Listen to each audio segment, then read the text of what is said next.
old, archaic, back in the day, that we should have obsolete, and we shouldn't be applying anymore. The tradition is where people have developed for themselves that thousands of years. And we're acting like these children who are dominating this world violently, that these babies were wiser than our ancestors. And we're following this. You have adults following children. That's a serious distortion of the child shall lead.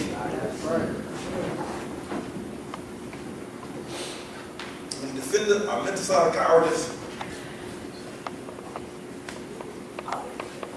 That's all right.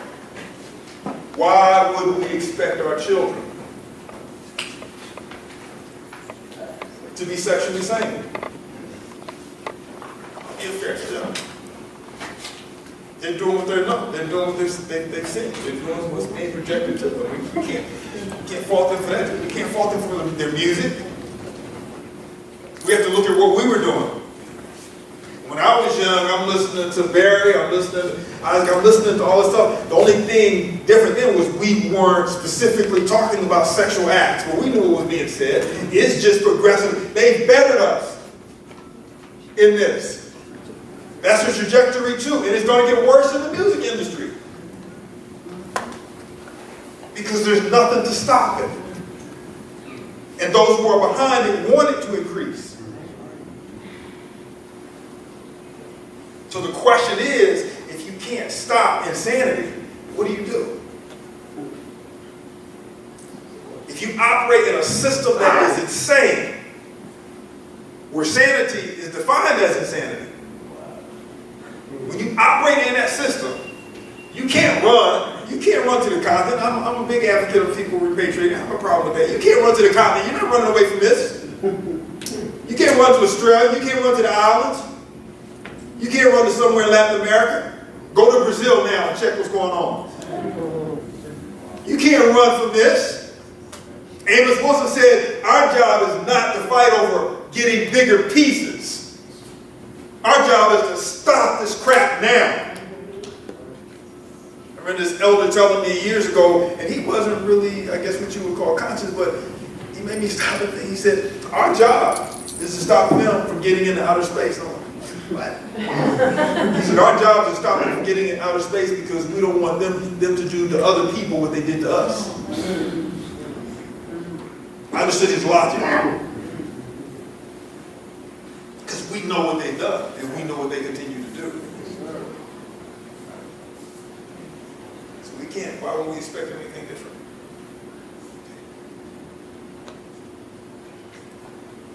Why us? Why our children? Why our schools?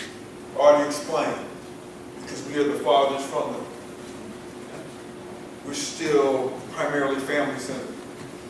We still love our children. We still try to protect our children. We still have, for those of us who understand that we're at war, we have defense, we have security.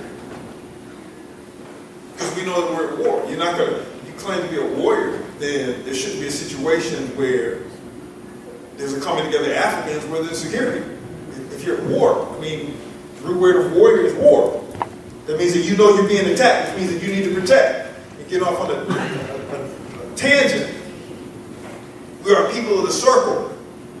And our model of family, as well as security, follows circles, concentric circles, circles within circles. This is normal for us. Even our military formations were based on circles. You're going to open it up in that circle to allow the enemy in to encircle it to kill it. We're people of circles. So in these circles, the men are the outer circle. We are the perimeter. We are the first line of defense. Nothing's supposed to get past us, and we're supposed to be aware of any threat. That's our job. Feminine males doing that? No, sir. And if I may put it away, that's why I lost my job at Morehouse. Because I got in front of the entire student body, and I explained to them that feminine males would make good warriors. They didn't like that.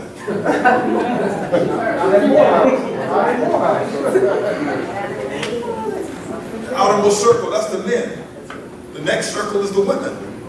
Because the women are also bad. Somehow we forgot that too. And now, because we've forgotten that, and we have moved to mold our women to think as Europeans and to act as Europeans. And because they have to protect the children, they're now the least able to defend themselves in the military conflict. Right. Have the least gun training, have the least survival training. Pick up a copy of Gun and Ammo, Soldier of Fortune, Rifleman, whatever magazine, you're going to see white men, white women, white children. You're going to see it. Go to the ranges. You're going to see white men, white children, white women. All day. And here in Boston, you can see white people riding bicycles, running, bicycling. Ready, get ready. Get ready.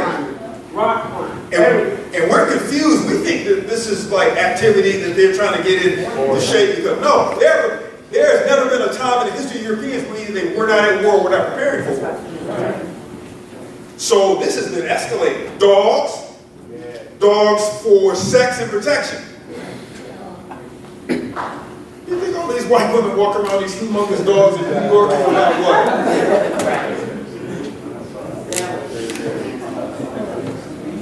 They are preparing all over.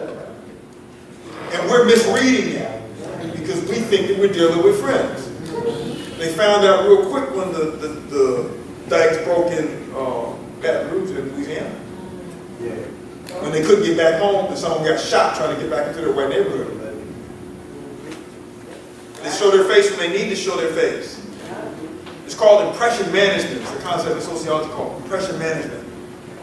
Where my job, and this is something our children have mastered, my job is to read you, to see what kind of person you're at, and then to manage your impression of me so that I can fool you. So by the time you figure out that I fooled you, it's too late, because I've got what you had.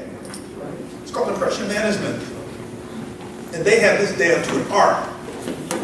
We think that we're dealing with friends because they'll give us a ride, or give us some trinkets, or give us what have you. They have everything. When people have nothing, then they interpret what they're given as love. They've been preparing for war for a long time. Go on and look at the YouTube videos about the children in the gun competitions. These are white children, particularly white girls. All of these movies that come out, they have a communication. We go for entertainment. They go for entertainment and they get the message. So all the movies about white girls with bow and arrows, white girls taking martial arts, white girls kicking butt. How many white girls went out and bought bows and arrows and started taking archery? The number of people involved in archery in the Atlanta metro area has skyrocketed as a result of the movie. And it's not us, it's white girls. Girls, they're preparing. What did Brand Nubian, that was like a whole other genre of music to me. Brand Nubian said, we busy looking at titties, they busy building underground cities. That's in a nutshell. How much plainer could it be?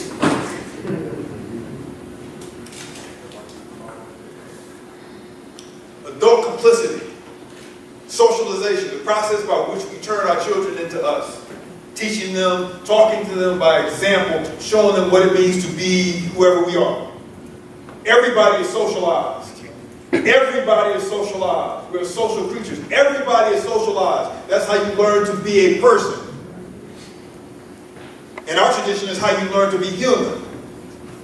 And that's a definition that we really need to work on because our ancestors wouldn't classify Europeans as human. You have to understand why Elijah Muhammad said devils. Yes. He wasn't saying that they have more power than anybody else. They're demons, they can do this. He just says demons. Socialization is the process when we come to understand who we are. And we have to understand that that is critical. We don't leave that to fortune. We don't leave that, as Dr. Clark would say, to accident. We're supposed to be intentional about this. We're supposed to train our children in priesthoods, preparing them for war. As Bob said, Yiga said, you're supposed to raise your children to understand that they're at war, to find somebody else who understands that they're at war, to produce children who will be taught that they're at war, to find somebody else at war who will produce children. And on and on and on. Until we are clear, until we are there. Of course, you can't have an attitude that we can't win with that. Right. And I guess I don't. I think partially because my mother always told me you can't die before you were born. We acting like Kant was just born. Spoilers, we talked about that. Diseducation, I think that's an important concept for us. We got miseducation. Miseducation means that you are educated or you get information, but it's not relevant to your liberation.